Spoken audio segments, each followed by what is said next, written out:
पहला प्रश्न ये कि भक्ति है कि हम लोगों को जानना चाहिए भक्ति उस कार्य को कहते हैं जिस कार्य को करने से जीव का परम कल्याण होता। फिर बात आती है भक्ति कैसे। भक्ति करने से परम कल्याण होता, लेकिन भक्ति कैसे की जाती है। हम लोग तो सब भक्ति कर ही रहे हैं, क्योंकि हम लोगों का देश आस्तिक है। भारत देश आस्तिक देश है। यहाँ देखिए लोग चोरी डकैती भी करने के लिए जाते हैं, गांजा में भी शॉट मारते थे, एक बार भगवान का नाम ले लेते। कुछ भी लोग करते हैं।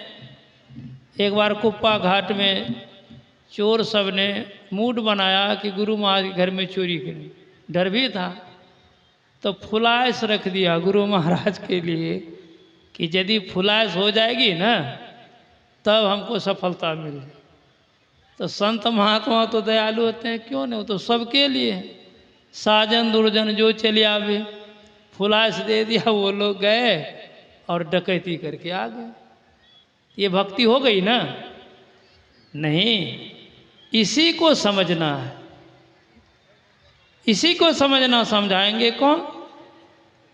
तो समझाने वाले संत होते हैं। इसलिए अभी हम लोग पाठ में क्या सुने कि राम के चरणों में प्रेम करो। और सबों ने कहा है, जितने सृष्टि में बड़े लोग आए, संत लोग आए, देवता लोग हुए, सदग्रंथ हुए, सबों का विचार एक ही है कि राम के चरणों में प्रेम कीजिए। ये प्रश्न है हम लोगों के लिए। अब प्रश्न होता है कि राम का चरण कहाँ है? आप कहेंगे तस्वीर में, लेकिन नहीं, वो नहीं तो राम का चरण है क्या? इसी को पहले जानिए। ध्यान बिंदु उपनिषद में एक मंत्र आया है, बीजा अक्षरम परम बिंदु नादं तस्यो परिचितम सशब्दं चाक्षरे छीने निशब्दम परमम पदम। अक्षर का बीज चरण, उसकी शुरुआत क्या है? तो परम बिंदु। इसका मतलब और बिंदु होता होगा। एक होता है श्याम बिंदु, एक होता श्वेत बिंदु, और एक होता ज्योतिर्मय बिंदु। श्याम बिंदु किसको कहते हैं? जो सत्संगी होंगे वो तो जान जाएंगे। जहाँ हम लोगों को अंदर में अंधकार में देखने के लिए कहता है, उसी केंद्र को कहते हैं श्याम बिंदु।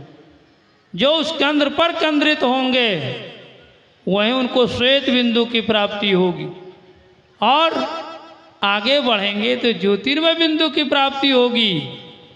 यही है परमात्मा का चरण। यहाँ तो गोस्वामी जी लिखते हैं बालकांड में, बिनु पग चलाए सुनाई बिनु काना, बिना पैर के चलते हैं परमात्मा।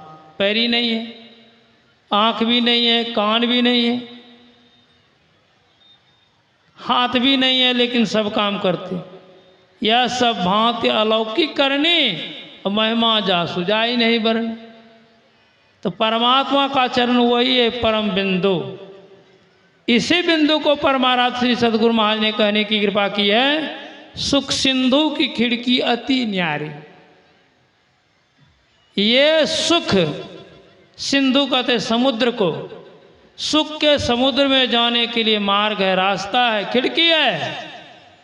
इसी मार्ग से हम आप चलेंगे, उधर जाएंगे तो उस सुख की प्राप्ति होगी, जो सुख कभी समाप्त नहीं होगा। अन्यथा इधर प्रयास करेंगे तो सुख की चर्चा करते रहेंगे, लेकिन सुख मिलने को नहीं है। ऐसा सबों ने कहते हैं, नहीं होने जोग वाली बात हो जाए, आश्चर्यमयी बात, असंभव बात, लेकिन उसके बिना परम शांति नहीं। आज लोग बाहर बाहर तो दौड़ रहे हैं, लेकिन उसको शांति मिली। इसलिए परमाराध श्री सद्गुरु महाराज कहते, आहो भक्त सार भगति करु हो, असार भगति करी संसार भरमति रही, अब भक्ति श्रम निष्फल हो। इंद्रियों के द्वारा जो भक्ति होती है वो असार भक्ति है, सार भक्ति नहीं है। और इंद्रियां कितनी है? 14। 5 कर्म इंद्रियां, 5 ज्ञान इंद्रियां, 4 अंतःकरण की इंद्रियां, मन बुद्धि चित्त अहंकार। इससे असार भक्ति होती है। तब सार भक्ति किससे होती है? मन उल्टे तो सूरत कहावे। सूरत से जो भक्ति की जाती है वही सार भक्ति है। गुरु महाराज के भी श्री शब्दों में आया है, सूरत चला प्रभु मिलन को, विषयों से मुख को मोड़कर, ब्रह्म ज्योति ब्रह्मनाद धाधरी, आवरण सारे तोड़कर। यही दो अवलंब है, ब्रह्म ज्योति और ब्रह्मनाद। इससे सारे आवरण से निकल जाएंगे, परमात्मा की प्राप्ति हो जाएगी, भक्ति में आप निष्णात हो जाएंगे। यही भगवान श्री राम हनुमान जी से भी कहे हैं, बहुत सात कथा कंथारो मंथन वृतम की अनवष्टभ्यम प्रयत्न मारते ज्योतिरांतरम। हे हनुमान जी, बहुत से शास्त्रों को कथाओं को मतने से क्या फायदा? तब फायदा किस में है? यत्नवान होकर के युक्ति सीख कर अंदर में ज्योति का खोज की। पुनः कहते हैं दर्शना दर्शने हित्वा स्वयं केवल रूप यो आस्ते कभी साधुल ब्रह्म तुषम। ये हनुमान जी अंदर में दो जगत है, एक दृश्य जगत, एक अदृश्य जगत। दृश्य जगत में देखने का काम होता है, जिसको कहते हैं अंधकार और प्रकाश मंडल, यहाँ देखा जाता है। और दृश्य जगत कहते शब्द मंडल को, वहाँ शब्द सुना जाता है। और देखते सुनते आप उस धाम में चले जाएंगे जहाँ भक्ति का इतिश्री हो जाता है, जीवन सफल धन होता है। पूज्यपाद की गाड़ी आ रही है, इसके साथ जुलूस है।